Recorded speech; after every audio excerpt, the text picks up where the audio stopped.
so far I've seen tons of pintails and widgeons, which is unusual for that early to see that.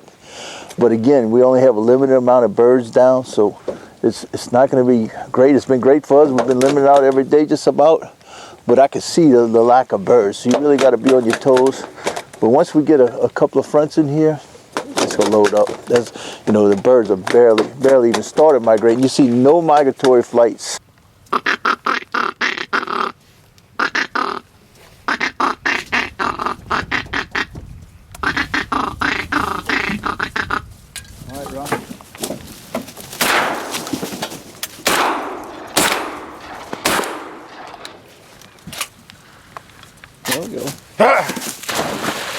And very seldom do we use a mallard call here. You know, we don't have very few mallards.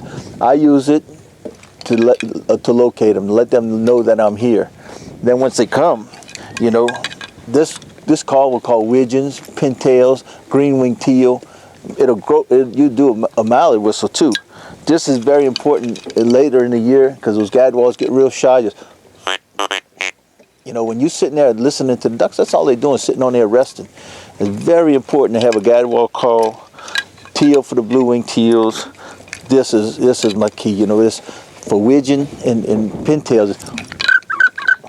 You know, we call pintails with just that today. They will lock up in a heartbeat. And sometimes I use it for gadwalls too. If there are a lot of widgeons around,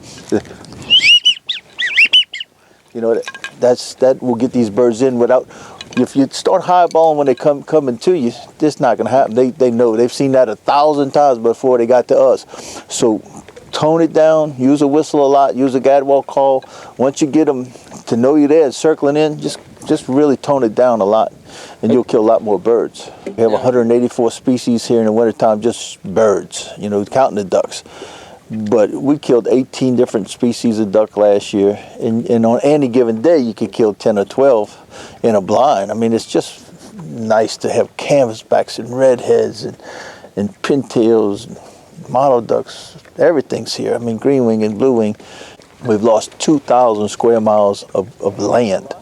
Ducks don't eat land. We've probably lost 10,000 square miles of habitat. You're talking about millions and millions of food hours for ducks. And if you don't have the food source to maintain the millions of ducks that used to come to South Louisiana, they can't stay. You know, everybody's seen it in the last couple of years. God, we had 10,000 birds last week. What the heck happened? If you don't have the food to maintain them, in Salvador and Cotahuachi is a prime example of this. When you look at when the Davis Pond diversion was running, and Cotahuachi was completely full of grass, and all the way into Salvador had grass, they had ducks everywhere. I mean, everybody was killing. They had thousands of people from New Orleans enjoying that. And since they shut that diversion down and let it run maybe 2,000 CFS, everything is dead. A lot of folks don't understand that, oh, well, my pond had grass, you know. It's not about your pond. It's about the coastal Louisiana. When you know how the ducks operate, you know, they'll come and they'll raft out by the thousands and thousands in open water, miles and miles offshore. And at night they come in to feed with the high tide, you know, in the coastal areas. And if there's nothing to hold them there, they're going somewhere else.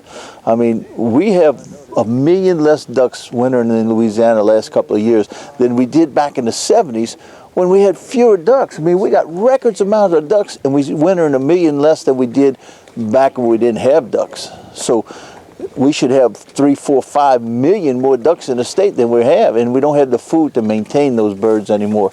And diversions are the answer. That's the only way. Salt water is killing the aquatic vegetation, and it's killing all the food sources for them.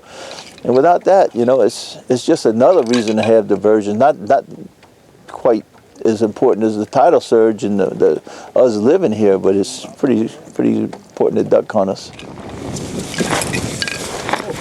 Shoot 'em.